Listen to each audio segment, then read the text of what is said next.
लेकिन दुनिया के अंदर एक नया स्ट्रेन आने से, और जो अक्सर होता है कि जब भी कोई वैक्सीन आता है तो इस प्रकार का वायरस अपना नेचर बदलता है और उसके बाद फिर एक खतरनाक रूप में सामने आता है। ये तीव्र संक्रमण उसी रूप में हम सबके सामने देखने को मिल रहा है।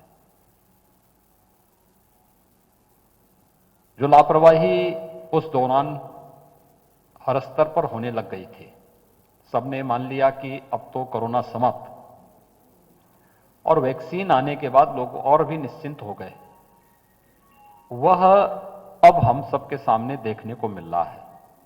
आज आप देख सकते हैं कि 15,000 पॉजिटिव केस उत्तर प्रदेश में एक दिन में आए हैं। महाराष्ट्र में यही संख्या 60,000 है। अन्य राज्यों में भी स्थिति इसी प्रकार से है। कहीं ना कहीं बीमारी के उपचार से महत्वपूर्ण बचाव और सावधानी है, और मैं धन्यवाद ज्ञापित करूंगा इस सर्वदलीय बैठक में दलीय नेताओं का, जिन्होंने प्रभावी कदम उठाने में हर प्रकार का सहयोग का आश्वासन दिया है। एक सकारात्मक पहल को आगे बढ़ाने में अपना योगदान देने के लिए पूरी तरह आश्वस्त किया है।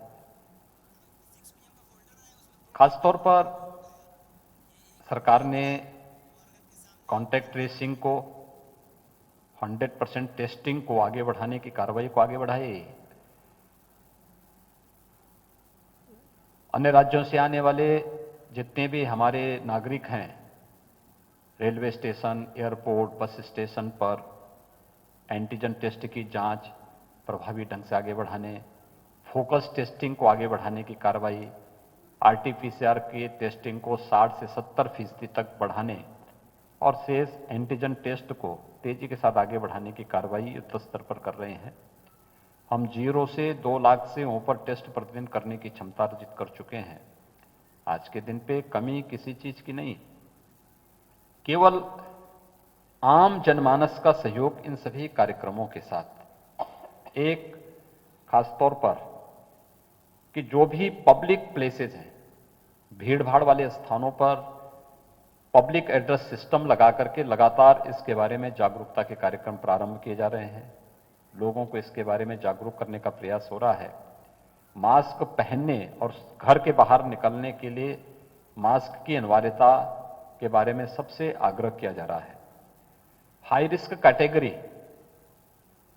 जिसमें 10 वर्ष से कम के बच्चे, 60 साल से ऊपर की उम्र के नागरिक और किसी बीमारी से ग्रसित कोई भी नागरिक हो या गर्भवती महिलाएं हैं, इन सभी को हाई रिस्क कैटेगरी में रखा गया है कि घर के बाहर सार्वजनिक स्थानों पर वे लोग न निकलें, क्योंकि कुछ हद तक देखा जा रहा है कि जो संक्रमण है यह एयरबॉर्न हो चुका है, यानी हवा में भी इसके लक्षण देखने को मिल रहे हैं कुछ हद तक।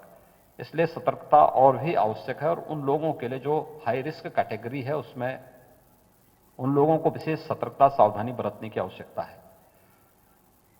एक तो इसके बारे में अगर अपील हर एक स्तर पर होती है, सर्वदलीय बैठक की अपील तो जाएगी जो आदरणीय राज्यपाल महोदय की अध्यक्षता में यहां पे आयोजित हो रही है, लेकिन हम अपने दैनिक कार्यक्रम में भी संवाद बनाते हैं, टेलीफोन से बातचीत करते हैं, अपील जारी करते हैं, उसमें भी अगर इस प्रकार की चीजें जाएं कि हाई रिस्क कैटेगरी के लोग बाहर ना निकलें, और बाहर अगर किसी को आवश्यक कार्य निकलना ही है तो वह आवश्यक है कि मास्क अनिवार्य रूप से वह धारण करें। किसी वस्तु को बाहर छूना है तो या तो ग्लव्स पहन करके जाएं, और नहीं तो जाते हैं तो उसको फिर किसी चीज को छूने के बाद सैनिटाइजर से अपने हाथ को साफ कर लें या पानी से, साबुन से अपने हाथ को धो दें। ये कुछ सावधानी अगर हम लोग बरत लेते हैं तो प्रत्येक नागरिक अगर इसको लागू करता है तो उसमें काफी बड़ी मात्रा में हम लोग संक्रमण की चेन को रोकने में सफल हो सकते हैं।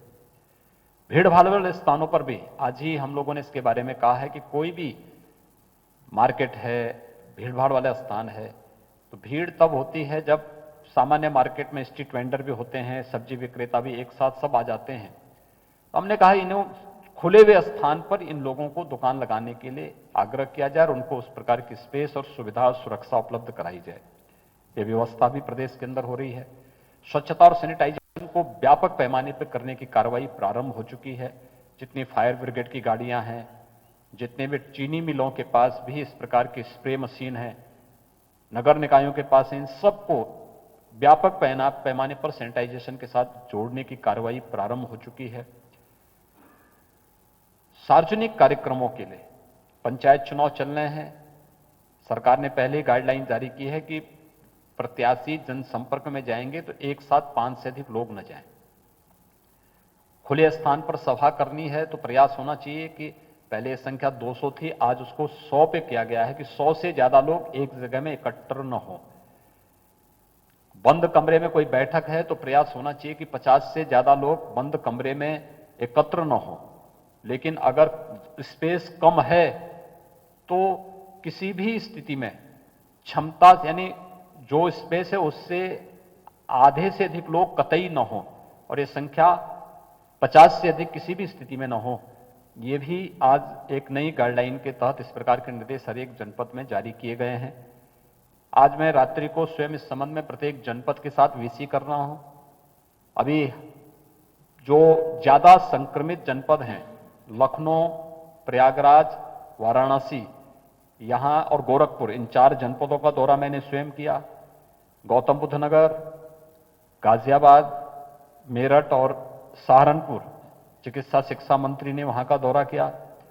कानपुर और झांसी का दौरा स्वास्थ्य मंत्री ने स्वयं किया और फिर कल रात्रि को इसकी एक पूरी रणनीति बना करके एक कार्ययोजना जारी की गई। कल हम लोग मंत्री परिषद के साथ इस संबंध में बैठेंगे कि पूरा मंत्रिमंडल अलग अलग जनपदों की मॉनिटरिंग करने के बारे में कैसे हम इसको आगे बढ़ा सकते हैं। जो शासन ने जो निर्णय शासन के स्तर पर ले जाएं या सर्वदलीय बैठक में आएंगे तो उसको मंत्री परिषद के माध्यम से फिर अलग अलग जनपदों में प्रभावी ढंग से लागू करने, पंचायत चुनाव भी सकुशल संपन्न हो, शांतिपूर्ण तरीके से संपन्न हो, संक्रमण की चेन को भी हम ब्रेक कर सकें। इसके लिए मुझे लगता है कि हर एक स्तर पर प्रत्येक नागरिक का सहयोग और उसकी सहभागिता इसके लिए अत्यंत आवश्यक है। इसके लिए आज यहाँ आप सुन रहे थे योगी आदित्यनाथ को, जो बता रहे थे कि किस तरह से कोरोना के खिलाफ जंग लड़नी है और चेन को तोड़ना है। फिलहाल यहाँ रुकते छोटे से ब्रेक ले, जल्द हाजिर होंगे। आप देख रहे हैं के न्यूज, खबरों का सारथी। कोरोना वायरस का खतरा अभी टला नहीं है। आइए मेरे साथ आप संकल्प लें कि हम कोरोना से सावधान रहेंगे और अपने साथियों को भी इससे सावधान रखेंगे। आप भी इस घातक विषाणु को रोकने संबंधी सभी आवश्यक सावधानियां बरतने का वचन दीजिए। वचन दीजिए कि सदैव मास्क पहनेंगे और दूसरों से कम 2 गज की दूरी बनाए रखेंगे और हाथों को साबुन और पानी से धोएंगे। वचन